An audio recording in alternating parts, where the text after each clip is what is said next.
Kumusta mga kakwentuhan? Ito na ang pang-5 video ko tungkol sa Frozen 2. I hope hindi pa kayo nagsasawa. Anyway, I really believe na magkakaroon pa ng 3rd movie ang Frozen. Ha! Cross fingers! Siyempre with all the success ng Frozen 2, I'm sure meron pa yan. So sa video na to, pagkwentuhan natin kung ano kaya mangyayari sa mga paborito nating characters sa Frozen 3.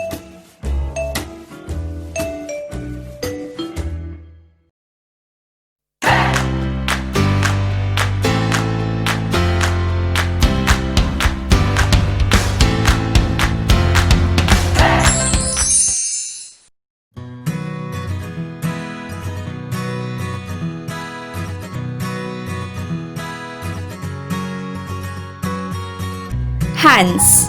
May ilang fans na gustong makita ulit si Hans. Oh, Prince Hans of the Southern Isles. May chance kaya na magbalik siya ulit sa Frozen 3? Well, tungkol sa pagtatama ng mga mali ng nakaraan ang Frozen 2. So, baka naman mabigyan ng chance si Hans na maitama ang pagkakamali niya noon. What if nagsisi na si Hans sa mga ginawa niya at humingi siya ng tawad kay Anna at Elsa? What if patawarin siya nila Anna? What if maging invited siya sa kasal ni Anna at Kristoff? Or what if sumigaw siya ng itigil ang kasal sa araw ng kasal ni Anna at Kristoff?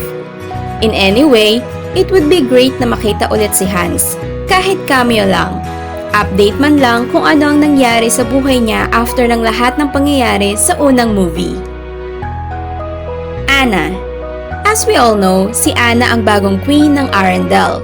Although hindi naman tungkol sa pamumuno ng Arendelle ang dalawang past movies, curious pa rin ako kung magiging anong klaseng leader si Anna. Presenting Her Majesty, Queen Anna of Arendelle. Sa Frozen 1, nakita natin yung pagiging naive niya, pagiging mabilis magtiwala at padalas-dalas sa desisyon. Sa Frozen 2, nakita natin kung paano siya nagdesisyon para sa ikabubuti ng lahat, hindi lang ng Arendelle, kundi pati ng mga Northuldra. Pero sa dalawang movie na to, nakita natin kung gaano siya katapang na harapin lahat ng klase ng mga challenges kahit pa wala siyang magical powers. I honestly believe na mas makaka-relate siya sa mga taong nasasakupan niya. Although I'm afraid na baka magtiwala ulit siya sa maling tao during the course ng pamumuno niya. Pero nandiyan naman si Kristoff para gabayan siya. Speaking of Kristoff, Anna and Kristoff. Makikita na kaya natin ang magarbong kasalan ni na Kristoff at Anna sa Frozen 3? Do you, Anna, take Kristoff to be your trollfully wedded... What? You're getting married. Saan kaya sila ikakasal? Well, syempre for sure sa palasyo ng Arendelle. Pero paano ang mga Northuldra? Makakabisita na kaya ulit ang mga Northuldra sa Arendelle? And finally, mas mapagtibay ang relationship ng dating magkaaway na nasyon? Or magkaroon kaya ng second wedding sa Enchanted Forest na based sa culture ng Northuldra? Pero kung ako ang tatanungin, since accessible na ang atohalan, maybe pwede silang ikasal sa atohalan. You know, with all the memories ng mga family nila na namayapa na. Now that's something. Kristoff. Mapunta naman tayo kay Kristoff. To be honest, nakulangan ako sa character ni Kristoff sa Frozen 2. It's like walang lalim and relevance yung character niya sa story.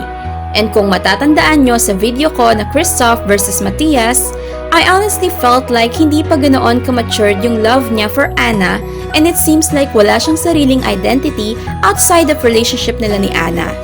So for Frozen 3, gusto ko sanang ma-explore yung character ni Kristoff. Gusto ko magkaroon siya ng character arc or maybe a shocking plot twist. Or at least, gusto kong mahanap niya yung sarili niya, build his own identity, something na maaalala natin siya bilang Kristoff at hindi bilang Kristoff, boyfriend ni Anna. Pwede natin tong ma-explore by asking kung magiging ano kayang klaseng king si Kristoff. Makaka-adjust kaya siya sa buhay palasyo?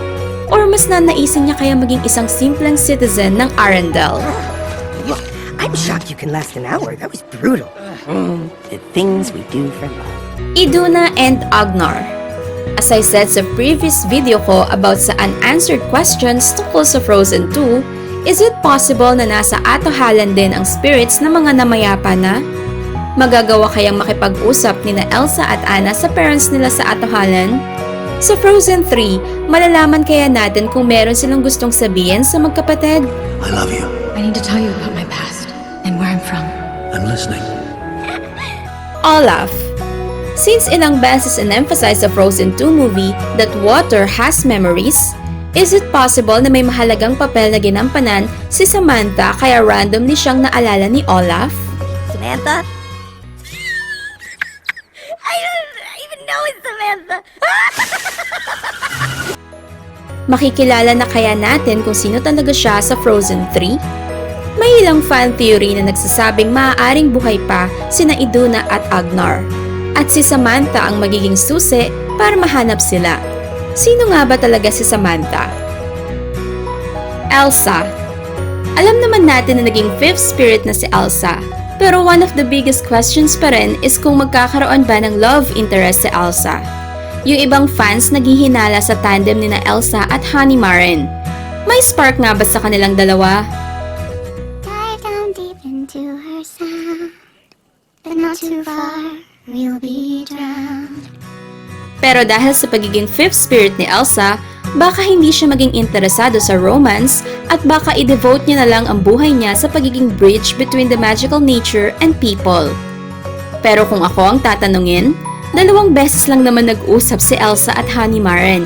Ganoon ba kabilis mamuo ang romantic relationship between people? At hindi ba pwedeng maging magkaibigan lang sila? At honestly, mas gusto kong manatiling single si Elsa dahil isa siyang magandang representasyon ng mga strong, independent women out there na hindi kailangan ng lalaki para matagpuan ang purpose nila sa buhay. Fifth Spirit and Atohalan. Sa previous video ko, nabanggit ko yung possibility na baka may mga people in the past na naging fifth spirit din gaya ni Elsa. May possibility kaya na makilala natin yung mga taong to sa susunod na Frozen movie? Wouldn't it be great kung malaman natin ang origin ng atohalan? Sino-sino nga ba ang mga dating nanirahan dito? At saan nanggaling ang magical power ng Frozen River? Of course. Glaciers are rivers of ice. Unexplored characters. And of course, sana mas makilala natin ang iba pang mga characters sa susunod na Frozen movie, gaya ni na Honey Maren, Ryder, Yelena, at ang tambalang Matthias at Halima. I honestly feel na may spark between Honey Maren at Ryder. Look at the sky. I just didn't realize there was so much of it. And nagustuhan ko yung paghupa ng conflict between Matthias at Yelena. 34 years 5 months? and 23 days. Sana makita ulit natin sila sa susunod na Frozen movie. Nagustuhan mo ba ang kwento na to? Like and subscribe mo na ang video channel na to at i-hit mo ang notification bell para updated ka palagi sa mga panibagong kwento ko. Kayo ba mga kakwentuhan? Anong mga expectations nyo para sa susunod na Frozen movie? Meron ba kayong ine-expect sa Frozen 3 na hindi ko nabanggit sa video na to? Comment niya below at ituloy natin ang kwentuhan. See you sa susunod na video!